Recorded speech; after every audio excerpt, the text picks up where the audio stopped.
maana kwamba for the first time ameweza kushiriki michuano ya Afrika, klabu bingwa Afrika hatua za awali, mechi moja, lakini hajaweza kufanikiwa kuondoka na ushindi. Raia wa Bulgaria, na kule Bulgaria ameweza kusimama kama meneja mkuu. Unajua wazungu wana hii manager, lakini kwa upande wa Tanzania huku tuna head coach, tunatumia sana head coach. Yes, lakini hawa ameshasimama kuwa manager wa timu katika timu zaidi ya timu 4. Na ameweza kuwa assistant manager katika timu zisizopungua timu 2 kule nchini Bulgaria. Kwa hiyo ni kocha ambaye ameweza kupata bahati ya kuweza kusimamia vilabu vingi vya kule Bulgaria, lakini pia katika soka la Afrika ndio amekuwa introduced kuja kucheza soka la Afrika. Kwa hiyo kwa upande wa Simba Sports Club wanaenda kupata testi ambayo ya kocha mwenye ladha ya Ulaya anaweza kuja kuinduce kwa wachezaji wa Tanzania upande wa Simba Sports Club. Inawezekana hapo wakaja kufaidika zaidi, lakini simuoni kuwa kocha ambaye anaweza akaenda kuwa moja kwa moja kwa utamaduni wa Kiafrika, kwa sababu ni kocha ambaye bado soka la Afrika hajalizoea sana, kwa maana kwamba kwa kuweza kukutana, kushindana na kuweza kuwajua wachezaji wa Afrika namna wanavyocheza. Kwa hiyo ni kocha ambaye atakwenda kuitumia tu taaluma yake kama ilivyo, lakini ni kocha ambaye anahitaji aweze kupatiwa muda na kuweza kuvumiliwa ili mradi aweze kuisaidia Simba Sports Club kuweza kuvuka katika hii hatua kwenda hatua nyingine. Bwana Fally, tafadhali mashukura ni mwanamichezo mwenzetu popote pale ulipo, karibu tena dimbani. Jina langu naitwa Cisco. Njoni kujuze kile ambacho nimekuandalia bwana. Taarifa ziko nyingi, lakini sasa tumekuja kusementi ama kumaliza rasmi Simba wamempata kocha wao, na shughuli ya Nabi, shughuli ya kocha wa Ahli, shughuli ya kocha wa Harambee Stars, shughuli sijui ya kocha nani, tunasema imefungwa rasmi. Yes, walikuwa kwenye mazungumzo na Nasreddine Nabi, lakini tulikupa taarifa mimi pamoja na David Pasco ya kwamba kulikuwa na 50% kwa 50, kwa sababu wengine wamesema hatuwezi kupokea duka, wengine wanasema anatufaa. Sasa Simba wakaamua change gear angani ili watengeneze timu moja yenye makubaliano ya pamoja. Karibu ili tukujuze nani huyo sasa amekuwa kocha wa Simba rasmi. Ungana nasi sako kwa bako ili usilele matangazo ya jadidi kweli kweli yasiyokuwa na shida wala shaka yoyote ile, yakiwa na nguvu kubwa mno. Na Bati Quality ni kampuni bora ya Kitanzania, inazalisha, inasambaza bati aina zote. Ziko za migongo midogo, migongo mipana, mfano wa kigae, na zile pia zenye matilo ya chenga Steven Mapunda, zinapatikana kwa gharama nafuu na bei kiwandani. Uzuri ukinunua bati bwana, unapata misumari pamoja na usafiri bure popote pale ndani ya ardhi ya Tanzania. Unaweza kununua Dar es Salaam, tukakusafirishia mpaka kijijini kwenu Steven Mapunda. Kwa hiyo mimi ambaye kwetu Rudewa huko Manda Ngerenge, unalipia tu bati, sisi tunasafirisha bure, alafu nakupa na misumari bure. Unanipata uzuri. Alafu kuna offer pia ambayo nitaiendesha mimi kuanzia wiki ijayo. Sasa bati zetu ni shilingi 22,000 tu. Na ndio maana tumetaja bei elekezi, bei ya kiwandani, kwa sababu ni original material. Hizi sio zile za bei rahisi, alafu ndani ya mwezi mmoja, miezi 4 bati zimepauka. Hapana. Unamuelekeza jirani yako, ama unamuelekeza mgeni wako, bati yangu bwana ni nyekundu. Utaiona bati nyekundu hapo. Mtu anafika pale anaona bati zote nyeupe. Urujuani si urujuani. Nyekundu iko wapi? Na unakuwa bati nyeupe ndio ya kwangu hiyo. Bwana. Sasa hiyo sisi hatutaki. Sawa. Ndio maana tunakupa bei elekezi, afu misumari na usafiri bure. Fika kiwandani, haina janja hii. Kama uwezi kufika kiwandani, tunakuagizia mzigo wako na waranti yake ya kutosha, miaka 10 ya uangalizi. Unanunua wewe, anakuja kutamba nayo mjukuu wako. Kweli tunataka sifa. Bati Quality bwana, tunawaacha hivyo kwa sababu Bati Quality kauli mbiu tunasema hatutaki pesa, tunataka sifa kabisa. Steven Mapunda tuhamie pale kwenye klabu ya Wekundu Msimbazi Simba, ambapo sasa rasmi wamejipata na kocha wamempata Nasreddine Nabi. Mazungumzo yalianza, lakini hayakuweza kufanikiwa kwa sababu waligawanyika pande mbili, kama ilivyokuwa kwa Gamondi pia, japokuwa Gamondi mwenyewe na Singida ndio walitoa nje, lakini kwa Nabi baadhi ya viongozi wakasema hapana. Simba sasa walifungua mazungumzo na kocha Gaborone FC Unanipata vizuri? Ndio. Gaborone United bwana hawana shida. Ndio. Bali kumwachia kocha. Ndio. Na mazungumzo ya mwisho yamefanyika leo. Ndio. Tunavyozungumza. Ndio. Uzipate kokote hizi. Na wamefikia pazuri. Ndio. Sasa kocha Dimitar huenda akatambulishwa muda wowote kuanzia hivi ambavyo tunazungumza. Nataka tusikie profile yake, kocha wa aina gani, vipi hasa ambavyo Simba watakwenda kunufaika naye. Kocha la viwango kweli kweli hili si lingine ni Dimitar Pantev. Yes, Pantev. Yes. Yeah, huyu ni kocha ni kocha kijana. Nasema kijana kwa maana kwamba kwa sasa anakwenda katika umri wa makamo kwa sababu amezaliwa tarehe 26 mwezi wa 6 mwaka 1976. Kwa hiyo ina maana na miaka 49. Anabakisha mwaka mmoja kufikisha miaka 50. Wale wenzangu na mimi ambao wamesoma vitabu vingi, kuna wataalamu wanasema kwamba life start at 50. Yaani ukifikisha miaka 50 ndipo maisha yanapoanzia. Kwa tafsiri ipi? Kwamba mtu ukifikisha miaka 50 unakuwa uko matured enough, kwa hiyo unaweza kuaminika kufanya jambo lolote. Na ndio maana hata katika katiba yetu ya nchi unaambiwa kwamba ili uweze kupata nyadhifa kubwa kama urais na kadhalika, age ina mata sana. Miaka 45 kupanda juu, wanasema kwamba huyu ashakosea sana, ashajaribu sana, ashajifunza sana, kwa hiyo vitu vingi atakuwa anavijua. Kwa hiyo Dimitar Pantev ni kocha ambaye yupo katika age ambayo anaweza akafanya maamuzi, anaweza akarekebisha makosa, lakini pia anaweza akaanzisha jambo jipya kwa maana tayari ameshajifunza mambo mengi. Wanasema ukimwona nyani mzee, ujue amekwepa mishare mingi. Lakini katika karia hii ya ukocha kwa age ya miaka 50, miaka 40 na kitu, ni age nzuri ya kuweza kukimbizana kwa sababu sasa hivi soka limebadilika sana kabisa. Lakini pia ukiangalia pia wachezaji wamekuwa wakiacha kucheza wakiwa na umri mdogo. Ukiangalia miaka 20-25 iliyopita, wachezaji walikuwa wanacheza hadi miaka 45 wanacheza katika nguvu ile ile. Na ndio maana ukija ukifuatilia wakina Pele, ukiwafuatilia wakina Maradona, walicheza hadi katika umri mkubwa. Na ukija hata hapa Tanzania kuna mtu mmoja alikuwa anaitwa Madaraka Suleimani, alicheza kwa ubora mkubwa. Madaraka Suleimani ndo mzee wa Kiminyio.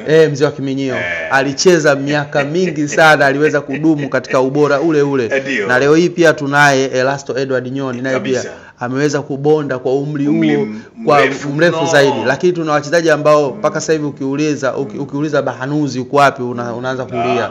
Ukiuliza Juma Abdul Jafari Mnyamani uko wapi unaanza. Kwa hiyo kwenye kizazi cha sasa ni kizazi ambacho wanaacha mpira wakiwa wadogo. Changamoto ni kubwa. Changamoto ni kubwa sana.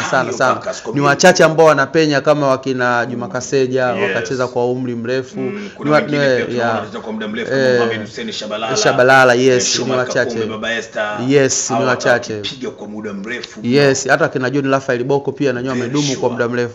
Lakini ukiangalia numbers na ukifananisha kwa miaka ile iliyomalizika na ile age ya miaka 2000 wakina Van Nistelrooy wanamalizia walikuwa kidogo wanakaa kwa muda mrefu. Kwa hiyo kwa age ya miaka 49 hadi miaka 50 kwa kocha, hiyo ni age nzuri zaidi ya kuweza kupambana. Kwa hiyo Dimitar Pantev ni kocha ambaye kwa profile yake ana UEFA A license, kwa maana kwamba ana profile kubwa ya ukocha. Lakini pia soka ambayo analipendelea zaidi ni 4-3-3, kwa maana huyu anapenda zaidi kwa attack, ni soka la kushambulia zaidi. Anapenda katika kushambulia awe na idadi kubwa ya wachezaji, lakini pia vile vile katika eneo la kuzuia pia awe na idadi kubwa ya wachezaji. Tafsiri yake ni nini? Kwamba ni kocha ambaye anahitaji energy zaidi katika eneo la kiwanja. Alikuwa pale Gaborone, lakini hajakaa kwa muda mrefu, lakini pia hajapata experience kubwa ya soka la Afrika, kwa maana kwamba for the first time ameweza kushiriki michuano ya Afrika, klabu bingwa Afrika hatua za awali, mechi moja, lakini hajaweza kufanikiwa kuondoka na ushindi. Zaidi ameweza kupoteza akiwa nyumbani na ameweza kutoa sare akiwa ugenini. Kwa hiyo msimpake matope kocha langu Dimitar Pantev, kwa sababu mechi ya nyumbani bwana Dimitar Pantev hakuwa sehemu ya benchi la ufundi. Yes, of course. Hakuwa sehemu ya matatizo ya CAF na klabu yao. Mambo yakuwa mazuri. Yes, na ndio maana hata ukija kufuatilia katika wasifu wake anasema kwamba katika CAF ameshiriki mchezo mmoja pekee na ameweza kufunga goli moja katika michuano ya CAF. Kwa hiyo kwa upande wa karia yake unakuwa huna mashaka kwa sababu huyu ni raia wa Bulgaria na kule Bulgaria ameweza kusimama kama manager mkuu. Unajua wazungu wana hii manager lakini kwa upande wa Tanzania huku tuna head coach, tunatumia sana head coach. Yes, lakini hawa ameshasimama kuwa manager wa timu katika timu zaidi ya timu 4 na ameweza kuwa assistant manager katika timu zisizopungua timu 2 kule nchini Bulgaria. Kwa hiyo ni kocha ambaye ameweza kupata bahati ya kuweza kusimamia vilabu vingi vya kule Bulgaria, lakini pia katika soka la Afrika ndio amekuwa introduced kuja kucheza soka la Afrika. Kwa hiyo kwa upande wa Simba Sports Club wanaenda kupata testi ambayo ya kocha mwenye ladha ya Ulaya ambaye anaweza kuja kuinduce kwa wachezaji wa Tanzania upande wa Simba Sports Club. Inawezekana hapo wakaja kufaidika zaidi. Lakini simuoni kuwa kocha ambaye anaweza akaenda kuwa moja kwa moja kwa utamaduni wa Kiafrika kwa sababu ni kocha ambaye bado soka la Afrika hajalizoea sana, kwa maana kwamba kwa kuweza kukutana kushindana na kuweza kuwajua wachezaji wa Afrika namna wanavyocheza. Kwa hiyo ni kocha ambaye atakwenda kuitumia tu taaluma yake kama ilivyo, lakini ni kocha ambaye anahitaji aweze kupatiwa muda na kuweza kuvumiliwa ili mradi aweze kuisaidia Simba Sports Club kuweza kuvuka katika hii hatua kwenda hatua nyingine. Ukiangalia Gaborone walivyocheza wakiwa nyumbani na wakiwa away, soka ambao walikuwa wamelicheza lilikuwa ni soka bora sana, ila tu walichokuwa wanashindwa kufanikiwa ni fitness ambayo waliokuwa nao wachezaji wa Gaborone. Walikuwa na fitness ambayo iko chini zaidi, na hii tatizo pia kwa Simba Sports Club nafikiri liko vile. Kama unakumbuka kuna siku nilikuwa naangalia mpira na kaka yangu Dominic Salamba, tulipokuwa naangalia mechi ya Simba pamoja na Gaborone, kitu ambacho alikuwa anakisema kwamba Gaborone wanacheza vizuri lakini maeneo ambayo wanashindwa kufikia katika hatima ni kwa sababu ya fitness yao kuwa chini. Wangekuwa na fitness ambayo iko juu basi ingewezekana kabisa wangeweza kupata matokeo. Kuna mchezaji anaitwa Maponda kama unamkumbuka. Watu wanamfanisha kumuita Mapunda. Yule Mapunda ndugu yako. Maponda yule ni Maponda. Sasa mimi namuita Mapunda. Alikuwa anakwenda nyingi sana. Mali anaijua lakini anaharibu dakika za mwisho. Anaanza vizuri ila anapomalizia sasa anakwenda kuharibu Maponda yule. Sasa ule Maponda yule kitu ambacho kilikuwa kinamgharimu zaidi ni fitness level yake haijafika katika hatua ya kuweza kushindana. Haiko kwenye climax level. Inafika kipindi ambacho unaona kabisa hapa alikuwa amezidiwa energy, kwamba the way alipokuwa amedribble mpira, alipokimbiza mpira mpaka hatua ya mwisho kwenye kufanya maamuzi, angekuwa na energy ile ya kufanya kwenye extreme energy, basi angeweza kufanya maamuzi zaidi. Kwa hiyo eneo hilo lilikuwa limeweza kuigharimu Gaborone. Kwa anakuja kwenye timu ambayo ya Simba Sports Club ambao tukiangalia Simba pia katika eneo la fitness level limekuwa ni tatizo. Kwa hiyo Simba inabidi walikubali hilo, wapokee hilo kwamba wamempata kocha ambaye anaweza akawapa mifumo ambayo inaweza kawasaidia vijana ambao wapo ndani ya Simba Sports Club. Tunamuona sasa hivi pale Abraham jinsi anapocheza, amekuwa ni mchezaji ambaye anacheza style kama ya Maxim pia Zengeli, lakini ili aweze kuitunza ile energy mwanzo mwisho lazima awe fit. Tunaona sasa hivi Eli Mpanzu ni mchezaji ambaye sasa hivi hajawa msaada katika timu. Kwa maana gani? Kwamba ile work rate yake imeshuka. Kwa sababu gani? Tayari fitness yake haiko sawa sawa. Lakini pia Kibu Dennis tunamuona sasa hivi hapati dakika za kucheza dakika zote, na hii imekuwa ni kawaida yake mwanzoni mwa msimu. Yeye huwa anachanganya kadiri msimu unavyozidi kuendelea. Kwa hiyo ina maana kwamba kocha anakuja akikutana na hiyo fitness level ya wachezaji ikiwa iko chini. Lakini naambiwa kuwa kocha huyu amedemand kuwa na benchi lake la ufundi anapofika ndani ya Simba Sports Club. Kwa hiyo tutegemee mabadiliko yanaweza kufanyika katika benchi la ufundi la Simba Sports Club ili kuweza kuendana na mahitaji ambayo aliyokuwa nayo. Na hata kwa Nasri Tabi kitu ambacho kilishindikana Nabi alikuwa anahitaji kuja na benchi lake la ufundi, na Simba walikuwa wanamhitaji Nabi kama Nabi, na yeye Nabi akasema mimi siwezi kuja mwenyewe, lazima niweze kuja na benchi langu la ufundi.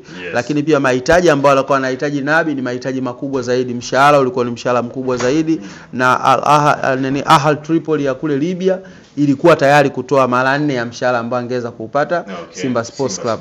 Ya kwao na Dimitar anakuja ndani ya Simba Sports Club, naamini kwamba hitaji lake la kuweza kuja na benchi lake la ufundi inawezekana likazingatiwa zaidi ndani ya Simba Sports Club, ili waweze kufanya vyema na kuweza kuhakikisha kuwa wanavuka hatua hii kwenda hatua ya makundi, waweze kwenda sehemu ambapo wamepazoea. Bana, Steven Mapunda, mimi nafikiri tuweke nukta hapo Yes. Tumemuelezea vizuri kweli kweli.